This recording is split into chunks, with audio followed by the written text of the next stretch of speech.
everyone. Thank you so much for joining me. I am so happy that you're here, especially today, because today we have a special episode. Today I have a guest whom you might already know because she has been here on my channel twice before. She is a Hollywood dialect coach and the author of the book Permission to Speak. And yes, I am talking about Samara Bay. Samara Bay is a dialect coach and she has worked with some of the biggest names like Rachel McAdams and Gal Gadot. And now she works with people across different industries, helping them understand how they can use their voice confidently and understand that they are the new sound of power. Samara and I met back in 2020 when she first launched her podcast, Permission to Speak. I was captivated by the name and I was like, I want to understand what this is about. And I was not disappointed. Samara and I connected instantly because we realized that there are so many parallel lines in the work that we both do. In this episode, we are going to talk about her book, Permission to Speak, and some of the things that she writes about. This book is absolutely life-changing and mind-blowing, and I believe that every human being has to read this book, especially if you struggle with feeling like yourself and feeling confident in a second language. You will see that a lot of the struggles that you face, a lot of other people face in their first language as well. And there is something very comforting about this. We will talk about pitch and expressing yourself and how to feel like yourself when communicating in any language, and also what might be preventing you from being the new sound of power. All right, so let's not make you wait any longer and listen to the lovely conversation I had with Samara. Hi, Samara. Hello, my love. This book. All right. So this book is life-changing and mind-changing. I think it's a must-read for probably anyone watching and following this channel. And I believe it really tells an entire story, not only about the voice, but gives you practical tools on how to understand not only how your voice works, but really how you think about the voice and how you can feel like yourself and feel accomplished using your voice. And I think that one of the things about the voice, and in a second I have a bunch of questions to ask you, but is that it's something that we totally take for granted. We don't think about it. We think about our words. People watching this video are probably thinking about how they sound, but we don't think about the voice as a concept or also the quality of our voice. And you are opening up this conversation from all different aspects. So my question is, what compelled you to write this book, specifically using the word permission and permission to speak? So how did you come to write this book? There's a lot of answers to that question. I mean, one of them that I tell in the beginning of the introduction is that I had my own experience with losing my voice for many months, and it was very painful and it was very ego jostling and very, I would have these late nights in the dead of winter in Providence, Rhode Island, in the middle of acting grad school, where obviously I, had to drop out of the play and everything, drinking tea, trying to calm the pain and having this inner monologue around, what is my voice trying to tell me? What is wrong with me? Did I do this to myself? Why did I do this to myself? The self-sabotage aspect of it. Mm-hmm. And, without realizing it, until I'd written the book, I wrote the book that I wished I'd had when I was 24. Mm. And when I was, the existentialism of anything going weird with your voice is so real. And especially when you lose your voice entirely and people stop treating you like a person because they don't expect you to respond, So in a way, that's why I wrote the book. But there was a windy path. And I think that the real spark was in the summer of 2018, when two different things happened. Oh my God, so many different things happened that summer. It was wild looking back. But that summer, I was dialect coaching Gal Gadot for Wonder Woman 2. I was in Washington, D.C. for a month. And, you know, I like to joke that she flies a lot in that movie. And there's a lot of outdoor flying sequences. And when you're the dialect coach, you do not need to do anything when your actress is flying with no sounds coming out of her mouth. So I had all this downtime, and I was so emotionally connected to what was happening in the US at that point. We were 2 years into that dude's presidency. We were hurtling towards our first midterm. And I got this call from moveon.org, this amazing organization that literally just finds great like first-time candidates and offers them support of various sorts. And one of the kinds of support that they were looking for was people who could help them with public speaking coaching. Mm-hmm. And a friend had suggested me. And so I got this cold call.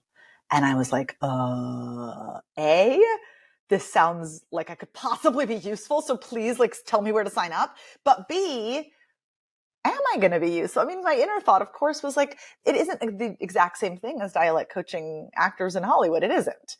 And yet, of course, I said yes. And I discovered in the doing the real answer to your question of why I wrote this book, why I care about the voice, why the word permission is written 6 times on the cover, which is that I was confronted with these absolutely magnificent first-time candidates. They were all women, everyone who they sent me.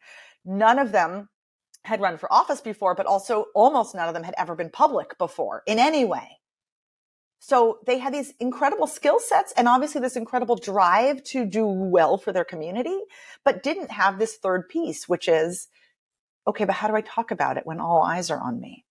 And watching these magnificent women fail to show up magnificently because of all of their histories of hiding, because of all of the ways that they were taking for granted, as you say. The sounds that come out of their mouth are just the sounds, and the crap that comes up when they talk is just the crap that comes up when they talk. And I was like, wait, no. We can actually get conscious. We can actually get intentional about our relationship to our voice, about how we show up in public, about what version of us we give permission to show up in public. What do you mean when you say show up? How do you show up with your voice? How do you show up with what you have to say? What does that mean? So practically speaking, since you and I are voice people and everyone here cares about the voice, there's all kinds of really subtle but totally noticeable vocal things that all of us have the capacity to do when we're not giving ourselves permission, and that we hear other people do all the time. So examples. One is obviously going into our throat. So our throat, in an anatomical way, when we have no drama at all, when we just have a thing we want to say, we have a thought, it connects to our breath, and it comes out of our mouth, and our throat is just passive. It's just like, hi, I'm a hallway that your sounds are walking through. In reality, starting from when we are like 2 or 3 and getting socialized onward, we discover ways that we can use our throat to clamp down so that we don't get in trouble, so that we don't get emotional, so that we don't show people how much we actually are invested in what we're talking about, because showing people that we care is scary as fuck. I mean, it's literally vulnerability. You know, every movie where you have to like, you know, I've just been thinking about this weekend because I've seen like 8 trailers. Every movie where you need to like squeeze the good guy in order to get something to happen, you go after who he loves. We know that when we say what we love, it makes us vulnerable. And of course, we also know in our heads, although it's hard to believe, that vulnerability is a strength. And it is the only way that we actually connect. But so our throat does all this incredible work to, I mean, the fancy way to put it is mitigate risk, right? Make risky scenarios seem less risky. And how it comes out is either monotone, where we just talk like this and we don't have any vocal pitch range up and down, and it just stays right here. That also can sometimes be called vocal fry, but it's not even about that. It's just about like, I'm going to make sure that I'm clamping down so hard that you don't really know whether I care about something or not. Most of us are guilty of doing this at some point, and I'm here to say no shame. It's totally fair that some rooms don't feel safe, And that is a great example of a habit we may have picked up that doesn't work when we want to actually say, here's what I care about, and I'm here to make an impact. How do you make the difference between a habit that you picked up from the people around you versus a behavior that happens when you feel insecure, or like you mentioned in the book, when you feel evaluated or judged and then you hide? So how do you can you talk about the difference between the two? How do we know what it is that is happening to us? Yeah, I mean, there's an element of self-diagnosis, but in a way, a little bit of a sort of a mischievous answer is it almost doesn't matter. The question is, do you feel good? I have my dog on my lap and she's being very, no, she feels good. She's like, that's right, Mom. Like someone once asked me, how do you know if you're speaking in your authentic voice? And she was a journalist and it had a little tiny bit of a gotcha vibe. And I was like, I see you. And the answer is joy. Like, is there anything pleasant present? If not, it's probably somewhat inauthentic. And, also that's okay. I mean, I'm just here with like a huge anti-shame campaign because so much of what's going on that makes us hide is not just the habits we've picked up to hide, but then also this next level of shame, of I can't hack it, of self-sabotage, of, I don't sound like what powerful people sound like. I better try to sound like someone else. All kinds of different shoulds going on in our head. So, I'm not introducing any of these things in order to be like, so now you're wrong, you should feel bad. No. None of this. Yeah. But I am here to say exactly what you're asking. Like, get curious for each of us about what your habits are. And if you notice that when you are in an evaluative space, as you say, this is just a fancy phrase from linguistics, but when you're in a room where you're literally being evaluated, like a job interview, or where you're emotionally being evaluated, where you feel that people haven't decided yet whether or not to take you seriously, in what ways do you become a little bit more generic, hide your personality, hide your style of speech, and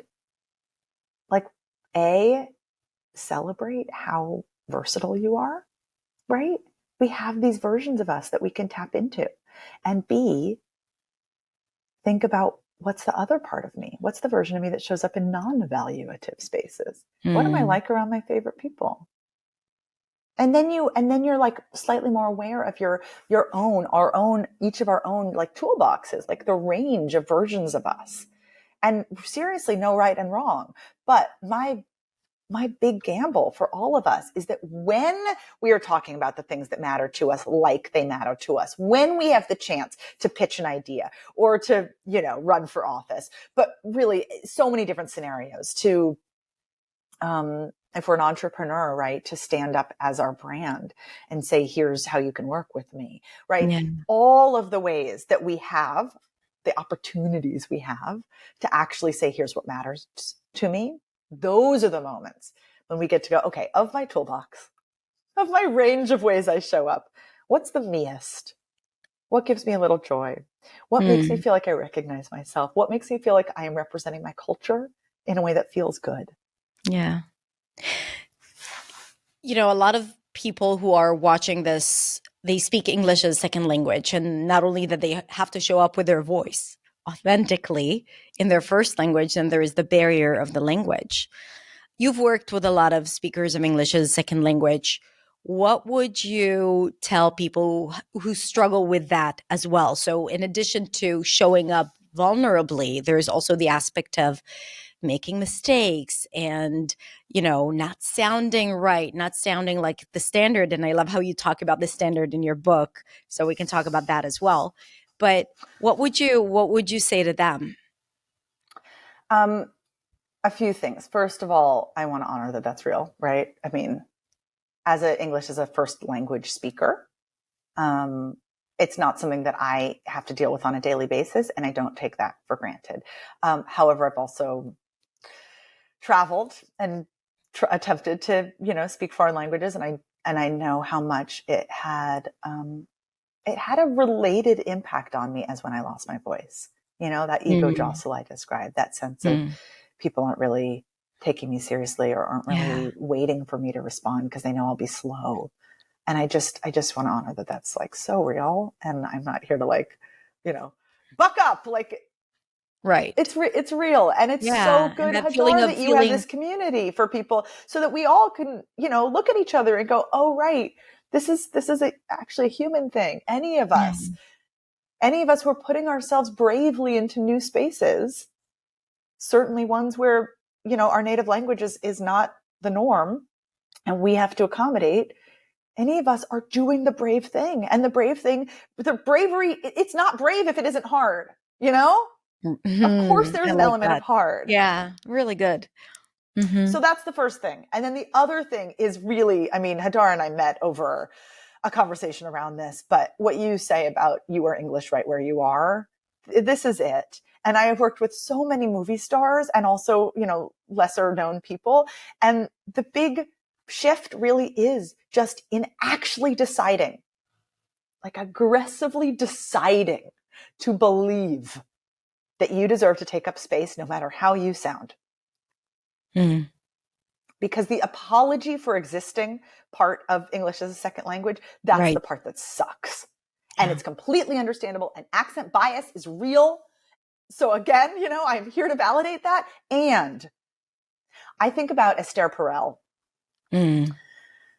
such a favorite example of mine of what I call the new sound of power, right? Which is really just a way of naming that there is the old sound of power does a number on all of us. The old sound of power is a little bit of a standard of how old white men have sounded for 100 years, thousands of years, but we didn't have recording equipment before that. And that old standard messes with us, but that if we actually notice who makes us come alive when we listen to them, there's a whole list of ways that people are speaking these days that can help us feel like there's something new and exciting and an opportunity afoot, that each of us has in us the possibility to be the new sound of power.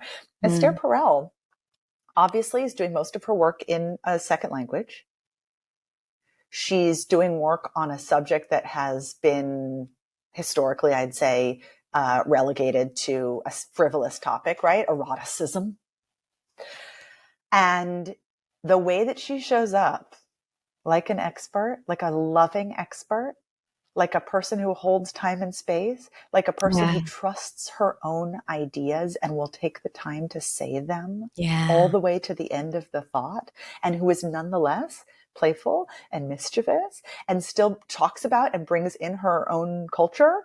Profound, like the voice, like how much you get from the quality of her voice and her tone, and like there are all these pieces of information that come in regardless of how she uses her sounds. There is so much story that you hear when you listen to her voice. And I agree with you. And we forget that when we speak, it's not just the sounds that we use or the grammatical structure that we use. There's so much more that we forget to show, because that feeling being evaluated happens immediately when you speak a second language. Totally. Which is why the concept of permission is so wildly central. Like, what is Esther Perel doing besides talking about interesting things in an interesting way, right? She's inviting herself in. That's it. Yeah. That's it. And that is the part where, whether we're talking about a first language or a second language, we can all accidentally not. And it usually has to do with histories of our own life experience, as well as all of the cultural stories that we have. I mean, I'm pretty fearless about naming that a lot of this is white supremacist culture. A lot of this is colonialism. A lot of this is patriarchy. And we just I don't say that to be like, she's getting political or, whatever might come up with those words. I'm saying that to say there are myths in our culture.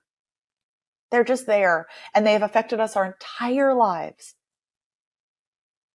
And they've affected our voice our entire lives. And they've helped us come up with stories about what we're supposed to sound like or what we accidentally sound like. And, maybe we're too soft. That's one that comes up a lot.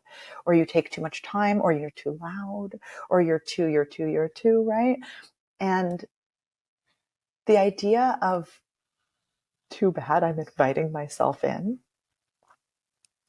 there's a reason that, I was like, I had a moment with the book when we were working on the cover and they gave me a bunch of cover designs that just were wrong. I mean, bless, it was just artist rendering first time attempt. And I was like, I'm so sorry. I cannot let these stand.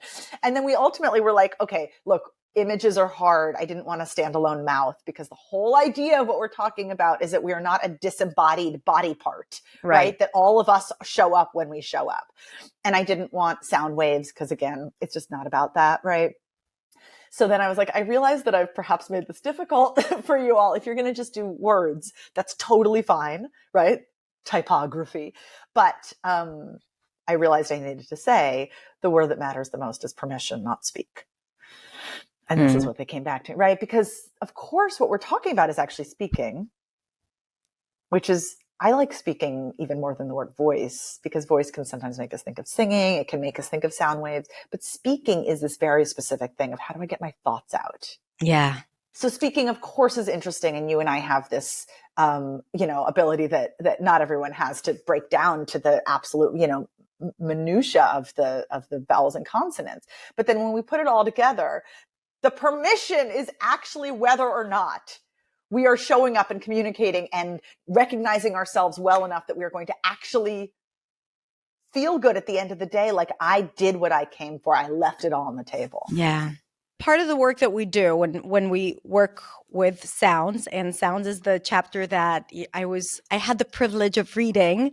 And I was like, I can't wait to read the entire book. So first of all, thank you for that.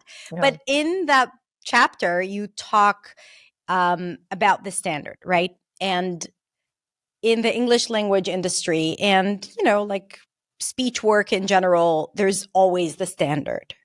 So what is the standard and how has it come to be what it is today? So, the good thing about standards is that for anything, whether we're talking about obviously sounds or, I don't know, the standard size a ship should be so it doesn't sink, right? The good thing about standards is that they're like a culturally agreed upon thing that is named so that we can notice and speak intelligently about deviations from the thing. Standards are totally human made, and they're totally like money, an agreed upon thing that doesn't exist unless people agree that it exists.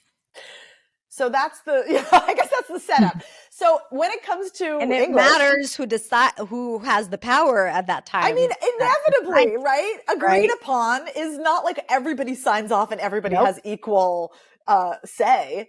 Standards are not democratic, actually. It's a great point, right? Standards are decided by the people who have the most power, and then everyone else either does their absolute best to match the standards, to chase the standards, as I like to say, because it suggests the amount of sweat involved, or to deviate from the standard and know that you are branding yourself as a weirdo or as something more dangerous than a standard bearer. Mm-hmm. So yes, when it comes to general American English, I was taught the standard in graduate acting school in my MFA acting program. And I realized in the doing that I'd heard a few people who spoke that way, but they were all theater people who had clearly just decided, I'll switch into it now, who had just decided to speak in standard American English as the way that they showed up in life. So the sounds are actually quite similar to how I was sounding already. But now I have taken out all of my regional California sounds, and I have put in instead the most open, energized version of every sound. Right? So good. It's fun, but it's learning an accent like any accent. And the reality is almost nobody actually speaks the standard. So it is a made-up accent. It's a made-up accent. And it's agreed upon, and what you're referencing is that in the book, I talk about the very dark, very, very fucked up. I'm sorry, am I allowed to swear here? Yes, you are. Thank God. Past. Which is to say, it's exactly what we said, that, the most powerful people decided on the standard and everyone else feels like they have to hew to it. And not just that, it's so arbitrary. It's so arbitrary. So what I'm saying is it's complicated. People are like, it's not as simple as some random guy just made up an accent and called it the standard and everybody else had to learn it. But it's weirdly close to that. Yeah. Basically, this guy in the turn of the century who was from Australia, which I think is a fun, quirk to this, moved to Germany and started teaching there his methods. And it was probably like some version of what you and I teach in terms of sounds, but then with this huge, heavy hand of learn the standard or I will slap you. And the standard was something he had made up. And he had cherry picked from various already kind of prestigious sounding accents in the US, in the what's called East Coast prep school, in London. And he brought it to Germany, and all these international diplomats went crazy over it and was like, finally a standard so that we know who's in and who's out. I can do this. It's hard, but I can do it. And so if you had access, you could do it. And if you didn't have access, you couldn't. And then he came to the US and he brought his, fame with him, and all these schoolmistresses signed up. All these women who were teaching the next generation, like right after World War I in New York City, an elocution was born. I'm sure it existed before that, but the idea, the widespreadness of learn the right way if you want to be taken seriously. And, as I say this, it's clear we're all taught this still. Yeah. It just has gentler language around it. If you want to get taken seriously, if you want to sound native, right. But underneath it all there is a right way to talk and there's a wrong way to talk. If you don't do the work, you're going to talk wrong. And it's just arbitrary. It's just sounds that got strung together and then labeled as right. You see a lot, especially in my industry, the, speak like a native type of field where you see either corrections or this is right, this is wrong, where both versions exist. Or, when you have a non-native accent, you have slight deviations from the standard sound, but it's still clear, right? So the question is, how much should one strive for the precise sound versus just sounding clear? And I think that idea of excluding anyone who doesn't sound like us is a very dangerous concept, especially when learning a second language, because what does it take? Maybe you can share from having worked with so many people, what does it take to completely acquire a new dialect, and is it even needed? If you're just communicating, at work, on stage.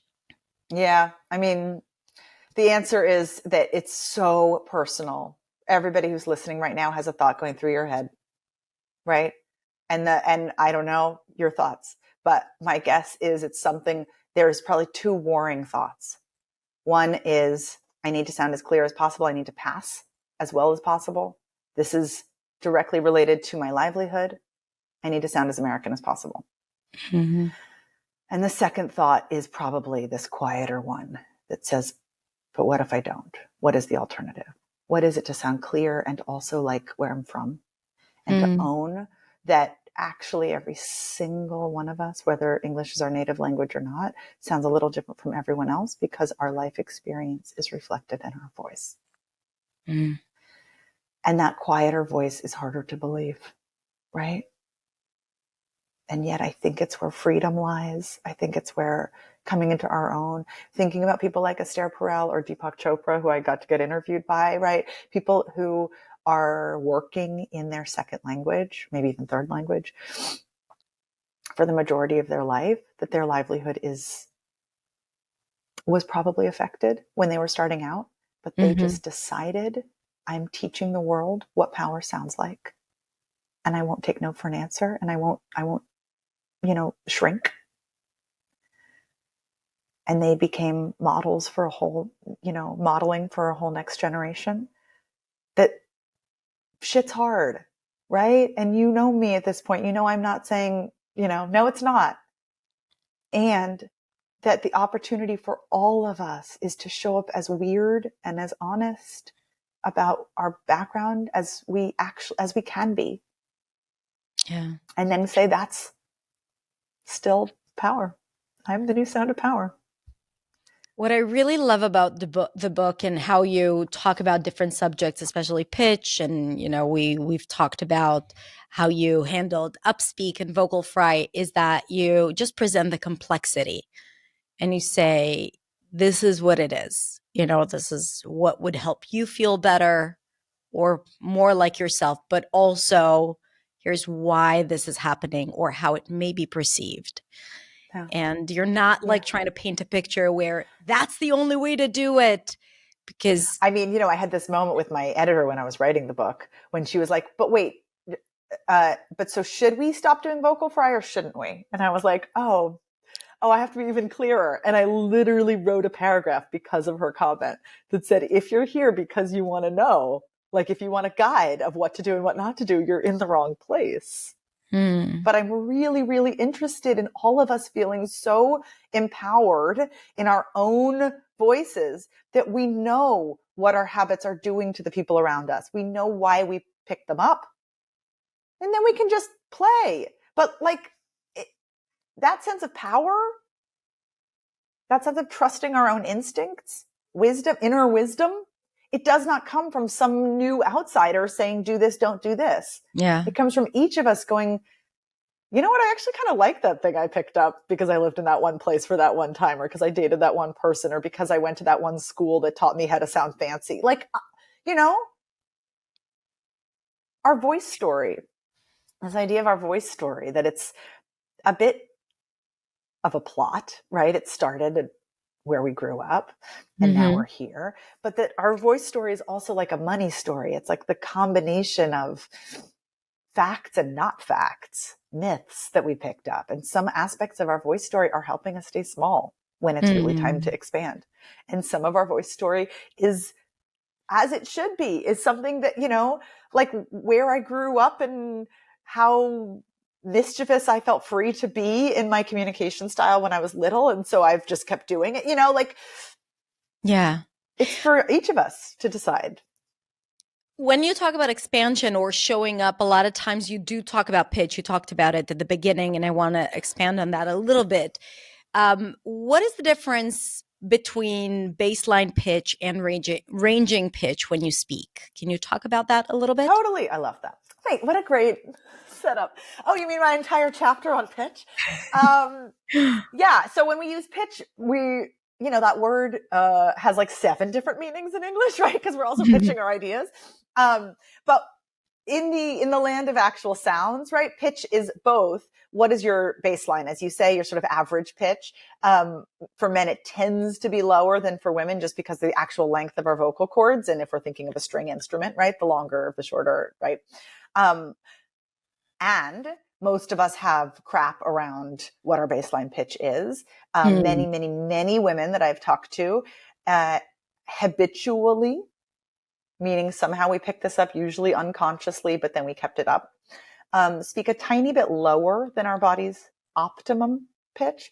So which is the reason for why you had lost your voice, right? It's why I got vocal nodules. You're exactly right.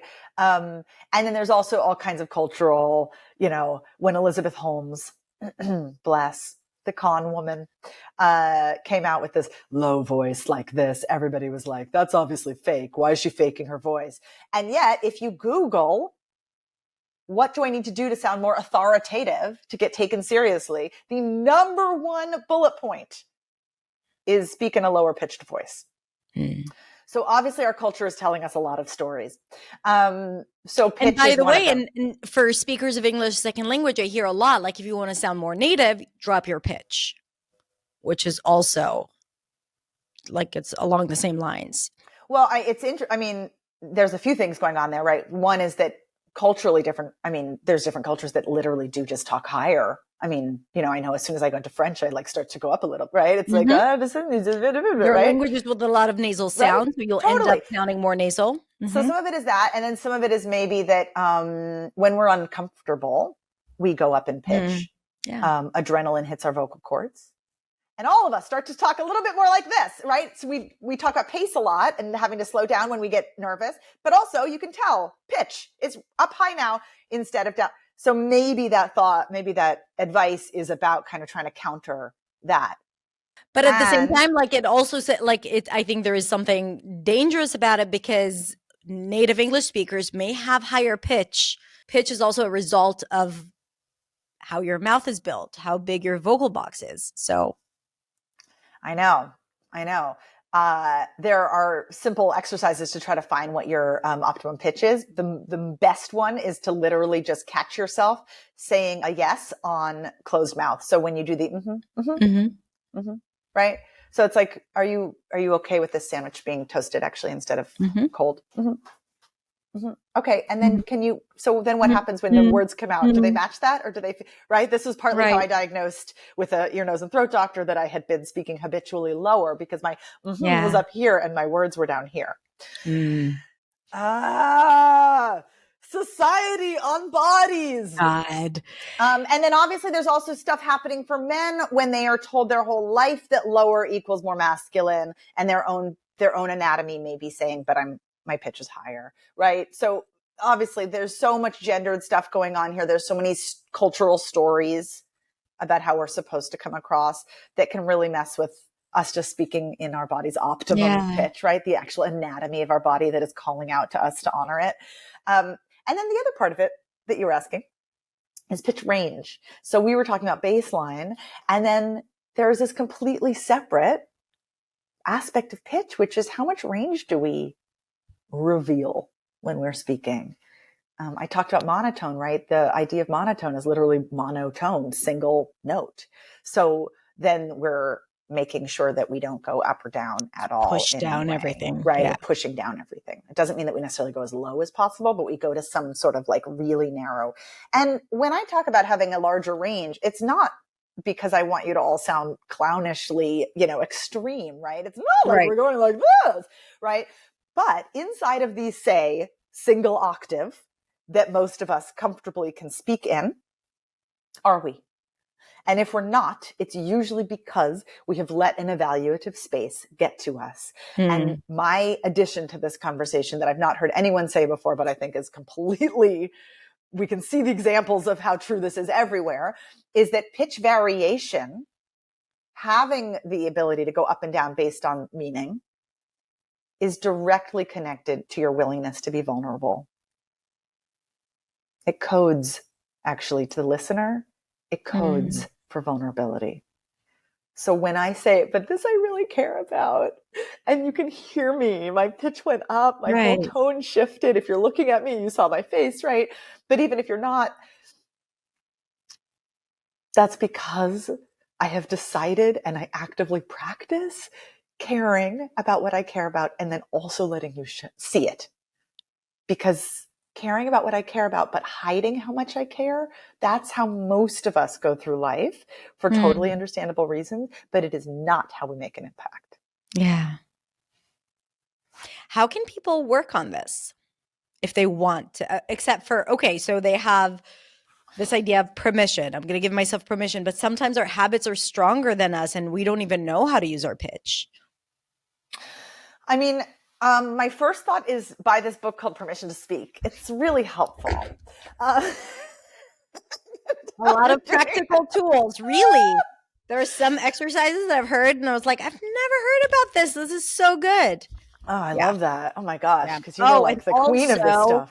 I recommend to read it and listen to the audiobook at the same time because you are schooling people on how to use their voice because it's so interesting. I tried to do my thing, my entire 9 hours of audio.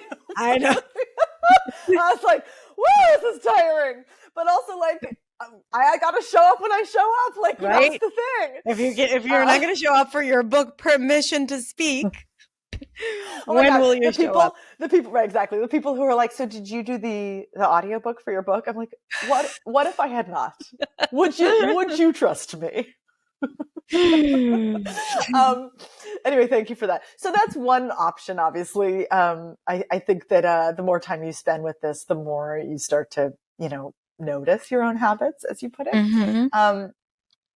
And then the other is exactly what you could imagine. I think recording yourself, listening back, noticing yourself. I think it is the hardest and the most fun to catch yourself in moments of true permission. And usually this happens around your favorite people. And usually this happens when you have what they call in the theater world an urge to communicate. So a great example of this is when you're telling your spouse or your best friend or whatever, oh my God, you never guess who I just ran into. I haven't seen them since before the pandemic. They look so different. And this is what they said to me. So who's that version of you? And the reason I say it's the hardest to catch yourself there is that is when you are the least self-aware. Right. Which is the magic of it. And also why it's hard to catch the magic, right? Yeah. And when you catch those moments, and they don't have to be as animated as I just performed, right? But your version, oh my God, right? Your oh my God version. That is so instructive. Because most of what we need, some of what we need is actual tools. If I did this here, could I do this here? Yeah. And some of what we need truly is just permission. Oh, I do actually get that animated. I do actually use that much pitch variation. Yeah. And then just allow that, oh, I do, to play on you. You don't have to actually drag that over to this scenario. You just have to go, don't forget to bring me in. It's so funny. Like, I feel I have a lot of experience recording videos, speaking in public, teaching, and I feel very comfortable with my voice. And yet, every now and then I find myself, especially in a meeting with someone new, that I have to prove myself. I notice how I immediately drop my pitch immediately. And I feel it. I feel the pain in my throat and I'm aware of it. And I was like, okay, Hadar, come back. What is happening? Where are you hiding? And sometimes it's really hard, even for me, like with all the experience, I have all these different thoughts, or just like, okay, I need to say something and I want to stay focused and I forget this. I forget how I communicate. And I just want to say that it's ongoing work and it happens to everyone. And the most important thing is really like this idea of permission and awareness that it's happening. And then I deserve to change this. I deserve to be me and to express myself fully, no matter what they think. I love it so much. And also I feel the same way about growth edges. This is the entrepreneurial term for this, but really we challenge ourselves, we practice, we get better. And then new challenges await. I will tell you, my interview with Deepak Chopra brought stuff up. It was a hard interview, and he is an absolutely gracious man. It's not his fault, but it was hard. And I had mind trash that I was, not expecting, and that I, of course, in my more confident moments, thought I had put to bed forever. But as Hadar is very, very vulnerably and beautifully bringing up, and then I think we all need to acknowledge, if we are continuing to do brave things, it will continue to reveal to us new ways that we can invite ourselves in even more. And it's not necessarily that, in your story, it's not necessarily that you're like reverting back to the Hadar of 10 years ago who's never thought about this stuff, right? You're just reverting back to something that doesn't feel as whole as you have now become accustomed to. Yeah. And you note it. You note it. And, I have a friend named Lauren who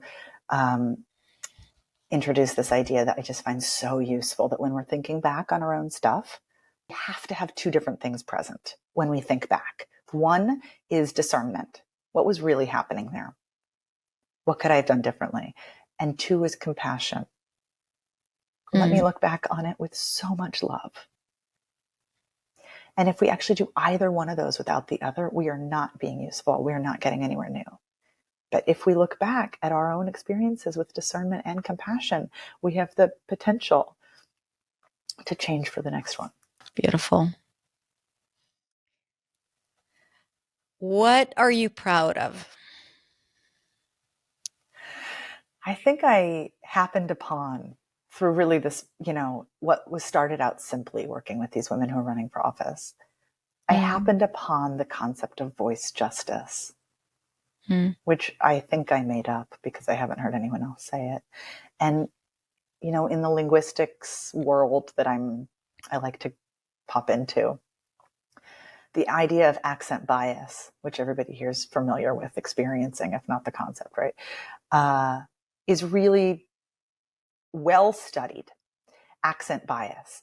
And then I'm expanding it even further. And I do think that somewhere in linguistics, people talk about this larger version of voice bias, right? The ways in which, in fact, each of us are judging people, deciding whether or not to take them seriously based on how they sound. And it's not just accent. It's, do they seem young? Do they seem too tough? Do they seem too sweet? Do they seem too this, too that, right? Too soft? And the ways in which all of us can work on checking that bias, right? By having the second wiser thought, ooh, I just caught myself thinking, I hope there's someone else I can talk to here because this person has an accent. And then going, excuse me.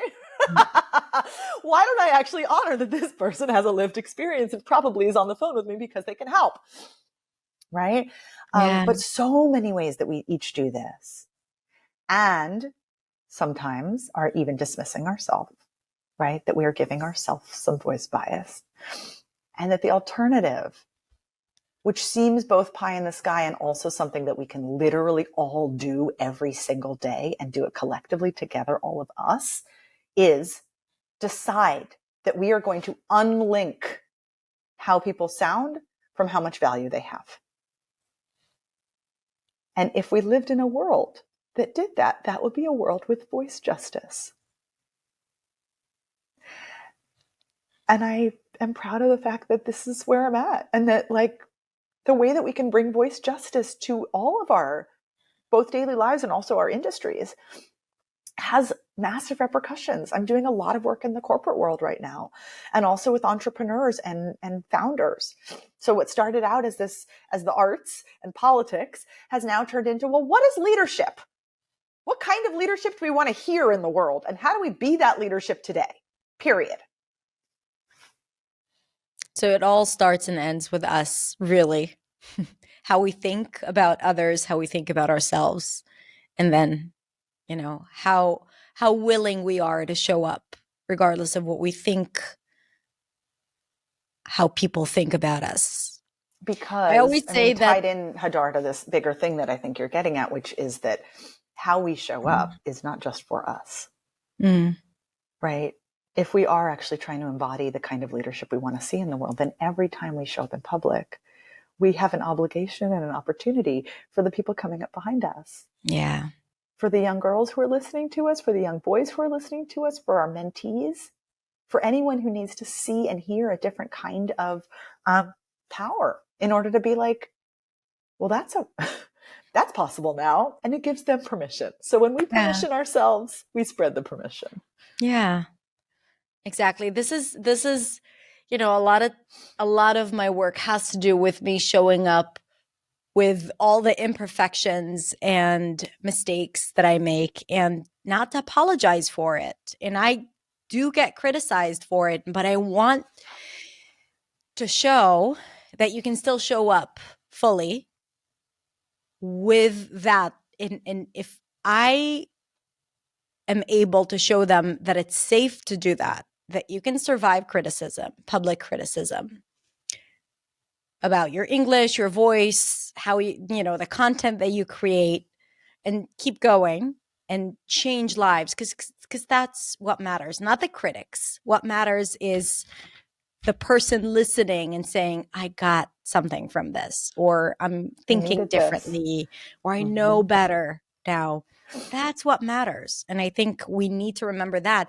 And in the growth, like when I look at my students and their success path, ultimately it starts from avoiding English and then using English, feeling very, very anxiously, and then building up courage and becoming more brave, and then challenging themselves. But then it always gets to influencing others. It always comes to, how can I help others understand that this is possible?